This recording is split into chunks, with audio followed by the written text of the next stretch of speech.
This is another vlog podcast from Jeff Dawson, best-selling Amazon author of 3 different books: Love's True Second Chance, Why Did Everything Happen, Baseball Coaching Manual, From Little League to High School, make that 4, and Occupation, the Vampire World War II series. You can hear this podcast on Breaker, Google Podcasts, Pocket Casts, Radio Public, and Spotify. 8 days ago, I did a vlog podcast on violence in American streets. And I really got angry tonight, so I'm glad it took about an hour to calm down. And watching the Ranger Rocky game has helped, despite the Rockies are leading 3-0 in the bottom of the 5th. What really got me upset is all my friends on the left did no posts with all the killings that went on across the United States over July 4th, all the children that were murdered. They weren't killed. They were murdered. 3 days ago, Shatavia Walls is murdered in Brooklyn. She went to tell these kids that were shooting off fireworks to stop, and she paid the ultimate price. But guess what I don't see on any of the liberal sites? Nothing about that. Oh, but what I do find is how Alexandria Ocasio-Cortez rejects the GOP colleague for his supposed racial slur, which hasn't been verified. It was Ted Yoho, Republican from Florida. This is what I see on people's posts. I don't see them up in arms over the violence in Chicago. I sure the hell didn't see them up in arms with the violence in Portland that ranged on for 35 to 40 days. But then Trump sends in federal troops to protect the federal courthouse because the local politicians won't do a damn thing about it. Those are their lead stories.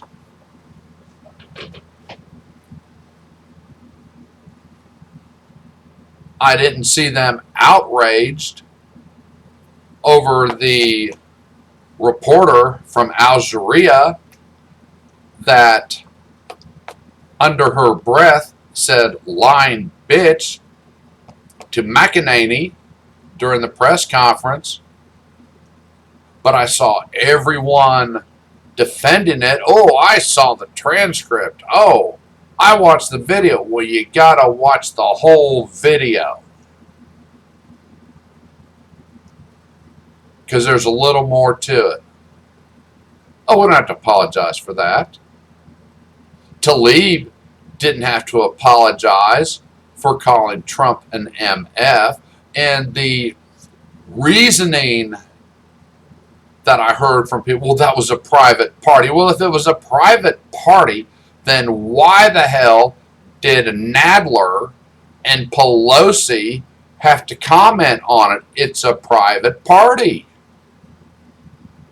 Then it shouldn't affect you. And they just blew it off. Well, I don't really like that language, but I wouldn't use it myself. But she didn't condone it. Nadler didn't condone it. Oh, but by God, you hurt little Cortez's feelings. This is the lead story. This is their outrage. It doesn't matter that the streets are burning, that people are dying in New York and Chicago and Detroit and Portland and Seattle. They don't give a rat's ass. Why? Why does it not matter? I understand they hate Trump. This is a given. We don't need to review it. That's the way it is. We can disagree on how to build the economy. We can disagree on how to get the public schools out of this quandary of quicksand they've been stuck in for decades. We can disagree on the best way to rebuild the infrastructure, but the one thing we should not disagree on is our three words: law and order. If there is no law and order, there is no civilization. Let me say that again. If there is no law and order, there is no civilization. You wind up with anarchy. And I've said this in past posts. If you want to see what comes out of anarchy, all you got to do is go back about 90 years and see what Germany was like. You really want that in the streets of the United States, which they won't be united much longer if this shit keeps up. Portland doesn't want the feds in there. Well, if you would have quelled the violence a month ago,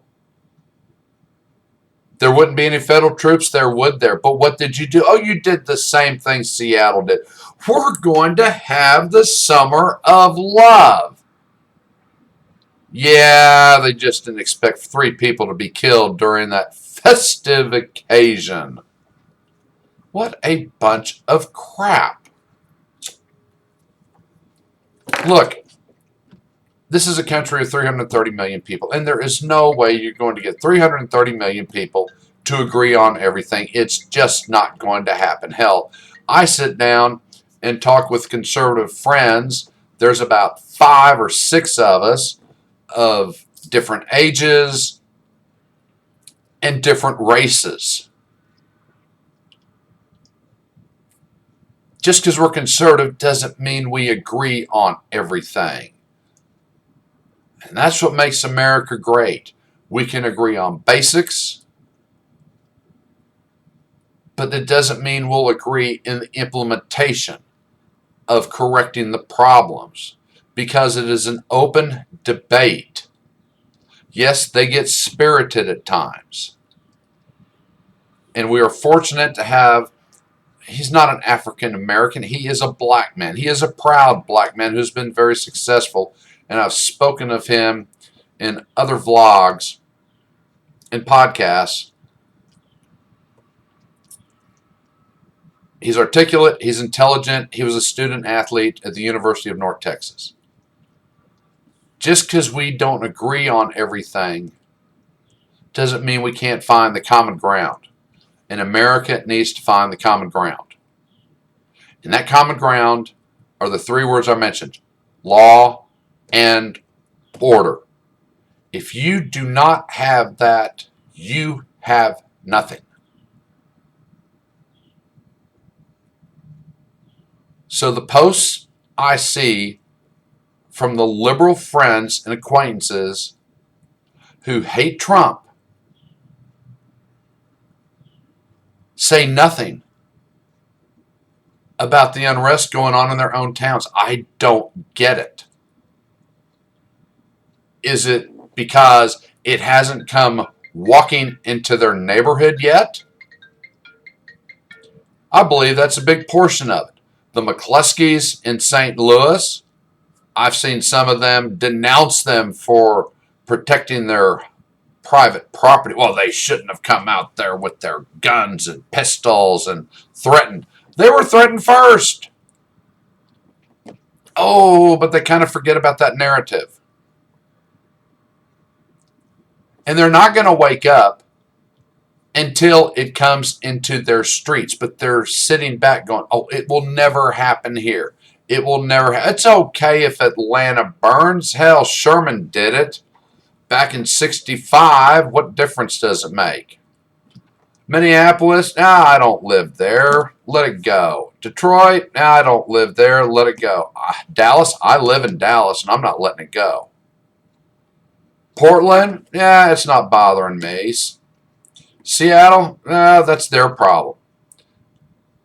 New York City, they can handle it.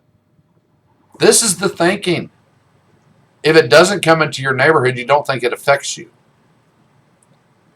What are you going to do when it does come into your neighborhood? Have you thought about that? No. This is an American problem. This is not a Democratic. It's not a Republican. It's not an independent problem. This is an American problem. We cannot have law and order. We cannot have a civilized society without law and order, whether you're Democrat, independent, Republican. Those three are just on the periphery.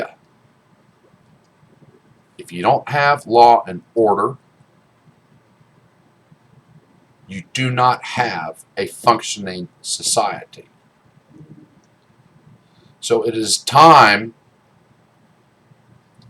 for conservatives, for liberals, for independents to come together on a common problem. You want to defund the police. I'm sure I'm going to hear that.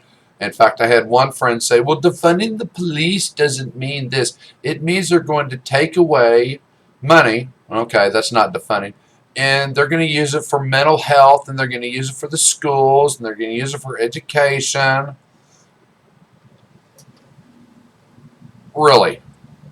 That's called defunding. How many posts have you seen in the last, let's just say 6 months, where people are up in arms about Social Security because they're going to cut Social Security?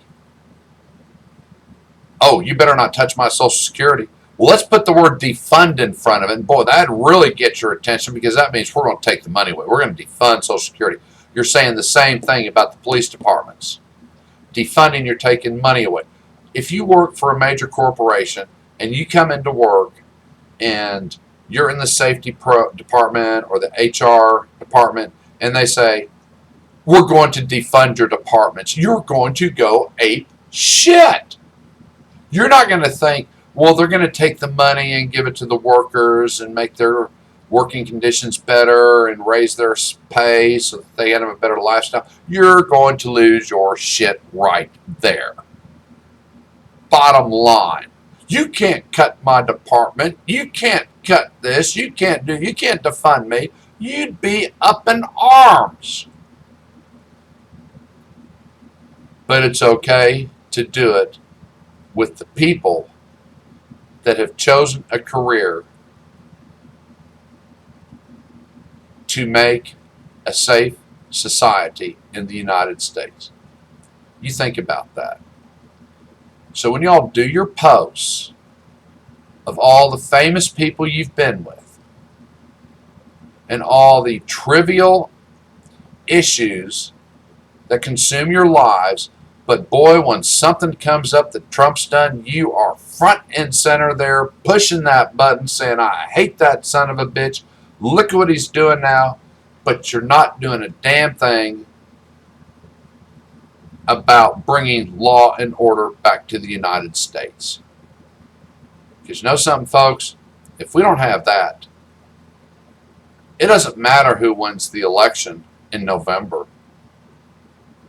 The country will rip itself apart, and you all will be sitting there trying to figure out what the hell happened.